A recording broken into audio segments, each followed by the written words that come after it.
happening tonight in Vancouver. Well, most of our residents here are scared. They're worried, some are angry. Wet weather is helping with the wildfires in BC's interior, but it's far from over. Just ahead, an update on the massive flames that continue to threaten thousands of people. The more wildfire smoke and air pollution that we're exposed to, then the greater the impact it will have on our bodies. Wildfire smoke coming this way, when it's expected to hit Metro Vancouver, and how a summer of poor air quality could do long-term damage to your health. You either come or you lose your money, right? Which isn't fair. It's not fair. Doing the right thing is becoming costly for some travelers, canceling trips to wildfire regions like they've been asked, while some BC businesses being canceled on are trying to see the bright side. Just because you can't visit doesn't mean you can't enjoy a fabulous bottle of BC wine.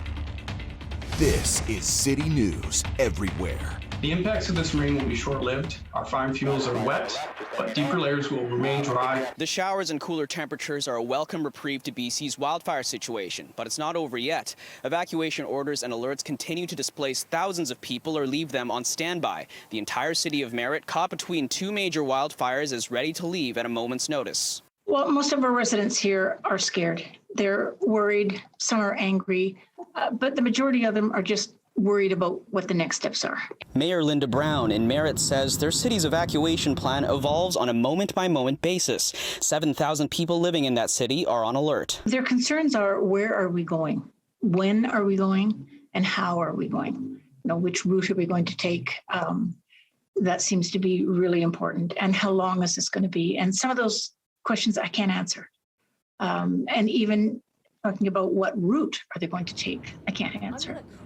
That will be determined at the very last minute. The Coquihalla Highway was closed since Sunday afternoon due to multiple fires, but opened up again on Tuesday between Hope and Merritt. The province says drivers should only travel for essential reasons. Highway 3 is still open to traffic, but parts of it are under a travel advisory because of a wildfire near Copper Creek. Evacuation orders are in place for more than a dozen separate wildfires. Enormous blazes surround Kamloops from the north, west, and south. To the west of Vernon, a 78,000-hectare fire burns across the Okanagan Lake. Oliver and Asuyas in the southern interior, also on the perimeter of an out-of-control wildfire. 86 evacuation orders that represent approximately 8,262 properties on order, and 125 evacuation alerts that represent approximately 22,729 properties on alert. While nearly 4,000 firefighting personnel have been deployed, Mayor Brown says it's time for federal support. A lot of those firefighters that we're really grateful for, but they're burning out. And we've been asking for quite some time for the military to step in. So I'm hoping that there's some relief on the federal side to bring in some help. In Vancouver, Keir Junos, City News. Travelers wanting to do the right thing and cancel trips to BC areas affected by wildfires are hitting some roadblocks with bookings, despite being told to stay away.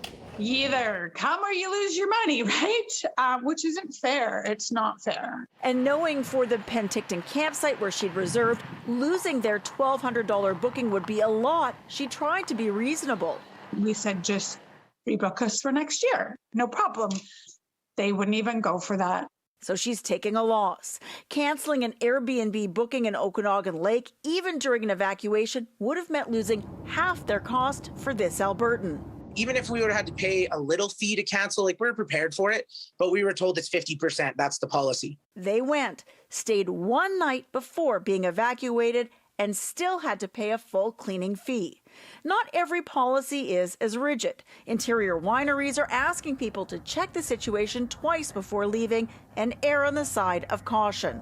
Just be wary that it's ever changing, and if you can postpone it to later in the summer, we'd advise you to do that. It's been a long slog in the Okanagan that they're getting used to. If it's not COVID limiting travel, it's the fires. It's been kind of a bit of a 1-2 punch, but it is what it is, right? There's some things beyond our control. BC hotels, like the wineries, have already had weeks of cancellations and are also well primed for this thanks to COVID. Very responsive to the need of canceling reservations especially during a crisis like this. Even if overall lenient to changes, each hotel has their own specific cancellation policy you'll need to check. But for those left holding the bill despite ongoing fires and being asked to stay away, many are stuck with an impossible situation.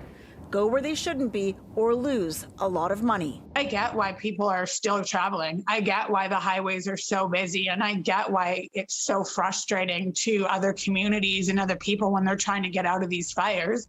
For City News in Victoria, I'm News 1130's Lisa Yusta. The more wildfire smoke and air pollution that we're exposed to, then the greater the impact it will have on our bodies. Raging wildfires are pushing smoke into the lower mainland, with wind picking up the haze from fires scorching through the BC interior. And while the region has largely avoided smoke, experts warn about the severe damage poor air quality can do to those already suffering from health conditions. So we see evidence of heart attacks, more strokes, more complications of diabetes, extreme difficulty breathing, so that will lead to hospitalization and eventually death. But for the general public, we don't really know, kind of because we haven't had this sort of, really extended kind of exposure. Dr. Michael Bauer from UBC notes there's evidence firefighters' lung function drops at the end of the season, and it's worse the next year. He says for those without health conditions, long-term impacts become a concern when poor air quality lasts more than a month. With winds coming in out of the north-northeast, that has the potential to draw in at least some light wildfire smoke back toward the south coast. Nothing as extensive as what we saw on the weekend, but maybe a little hazy under a sunny sky into Wednesday and Thursday. Fire Smoke Canada's research team from UBC shows the smoke drifting into the lower mainland in the next day. The smoke isn't expected to create some of the conditions that we saw recently, when at one point Vancouver had the worst air quality of all major cities in the world. A lot of what we're seeing in the lower mainland is also above ground level, so that's contributing to a very noticeable haze and a reduction of visibility, even though not all of the fine particulate is contained near the ground where we're breathing it. Someone with asthma, COPD, or long COVID could set up a plan to make sure that they have their rescue inhalers at home with an extra supply.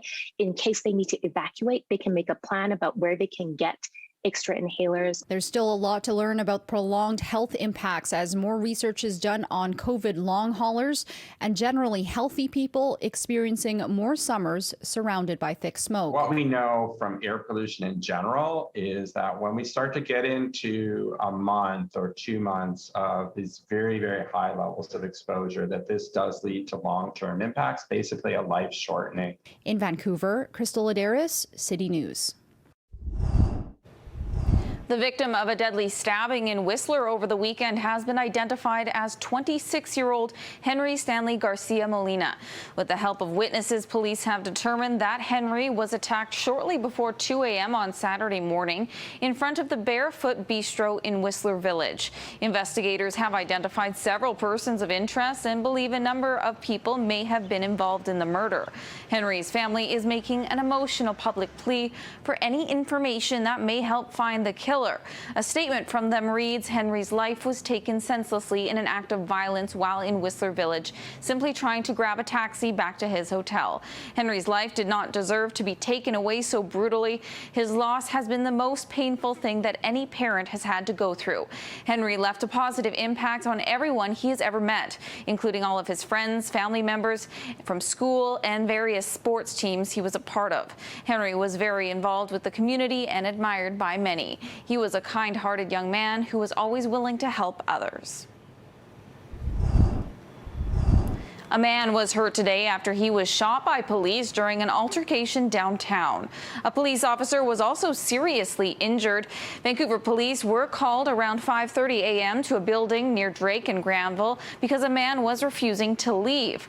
One officer responded and a physical altercation occurred, resulting in shots fired. A 25-year-old man was taken to hospital and is expected to be okay. The officer was also treated in hospital. The VPD's Major Crime Section and the Independent Investigations Office of BC are now investigating. A citizens' initiative petition asking the province to hold a binding referendum on the proposed transition from the RCMP to Surrey in Surrey to a municipal police force has officially been launched. Darlene Bennett's husband, Paul, was shot and killed in front of their Cloverdale home in 2018 in what police believe was a case of mistaken identity. She is one of the people behind the petition.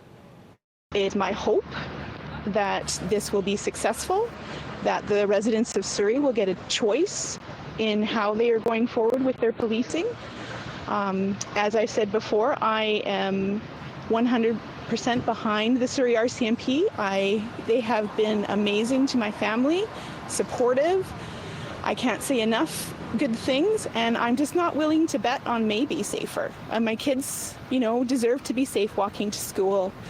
My family deserves to be safe in their driveway, and I just don't see this happening with this change. The official signature collection period set by Elections BC runs through November 15th. 10% of signatures from all eligible voters in Surrey are needed in order for a referendum on policing in that city. For more information, go to surrey-police-vote.ca. We're seeing an increase in the number of people in the hospital as BC reports 501 new COVID cases today. There are a few more people in hospital too, including 51 in the ICU, up from yesterday. There's been one additional death, this time on Vancouver Island. Just under half of the new cases are in the interior. There are no new healthcare outbreaks, and almost 74% of eligible British Columbians have both vaccine doses. If they want to play in the Western Hockey League, it's part of playing in the Western Hockey League right now. Before the Calgary Hitmen take the ice October 1st, they first need to take a vaccine. The Western Hockey League joined their counterparts in Ontario and Quebec by mandating COVID-19 vaccines for players and staff this season. The health and safety is first and foremost always when we make these types of decisions. I think we all want to get back to whatever the new normal looks like. And I think if these are some of the things that a lot of, businesses and leagues are implementing. Free on the left side, Forte coming in, shot, score! Janouth wasn't surprised by the news and says he doesn't expect much pushback. Our returning players and top prospects were all double vaxxed already, as were all our staff members. Across the league, less than 5% of players remain unvaccinated. The WHL held an information session with their chief medical officer for those hesitant. They've also received several applications for exemptions. We have the ability within our policy for those who have either medical or religious beliefs, certainly reasons which they believe strongly in, that they must apply to us for an accommodation, and we'll be considering those. When it comes to fans, the WHL has left that up to each team. Calgary Sports and Entertainment Corporation has yet to make a decision for the Hitmen, but Janouth can't wait to get them and the team back in the Saddle Dome. Like every junior hockey team, the lifeblood of their organization is their fans and their passion. And, we're looking forward to having that opportunity to play in front of them and get our players back and get into a normal routine of playing in the new WHL. The pass in the slot, Forte is open, he shoots, he scores! Stephanie Lasuk, City News. If anyone who doesn't have a legitimate medical reason for not getting fully vaccinated chooses to not get vaccinated, there will be consequences. The Prime Minister with an ominous message for those choosing not to get vaccinated. Mandatory vaccinations are quickly becoming a central and divisive election issue. We need to use vaccines. They're critical.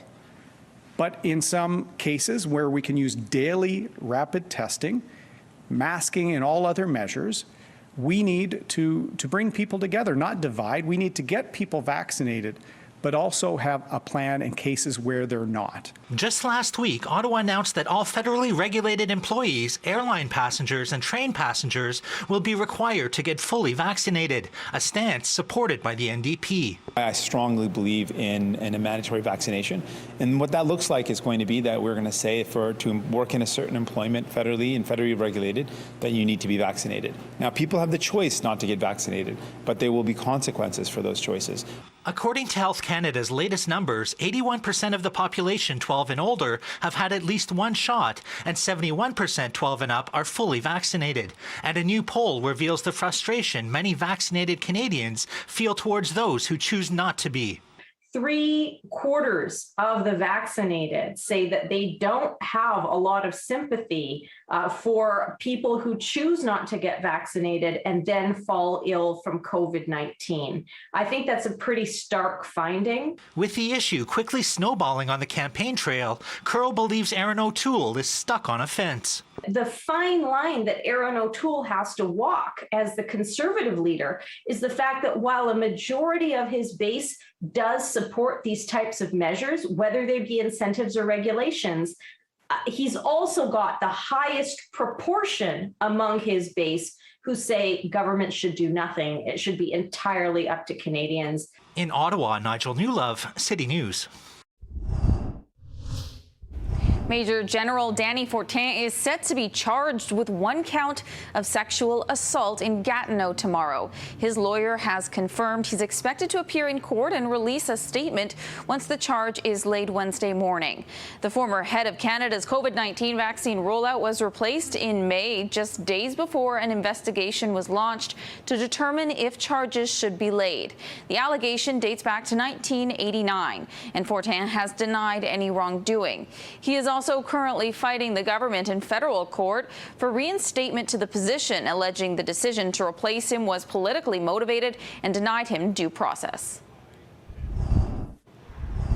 A traffic mess during the morning rush in Delta is being blamed on a truck that hit an overpass, leading to heavy delays. It was carrying a shed and traveling north on Highway 99 when it hit the 112th Street overpass, spilling lumber all over the road. The debris led to a temporary closure of the major route. Main Road Contracting, which is responsible for the maintenance of the overpass, says crews were able to assess the damage and it was minor. 18 years ago today, the devastating Okanagan Mountain Park wildfire was sparked by lightning south of Kelowna. Wind and drought conditions eventually drove that fire to the edge of Kelowna, burning 239 homes and forcing 33,000 people to leave the area.